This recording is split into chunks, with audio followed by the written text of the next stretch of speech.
Angie here with Survival Garden Seeds. Let me show you our jack-o'-lantern pumpkin. Let's take a look at the seeds.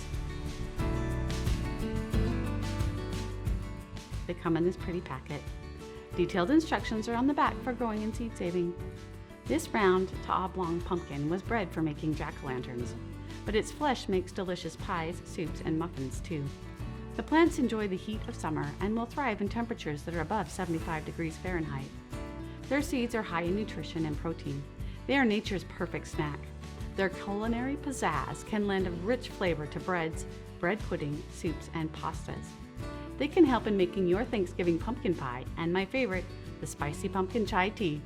Get yours today so you can enjoy next fall with these fun pumpkins.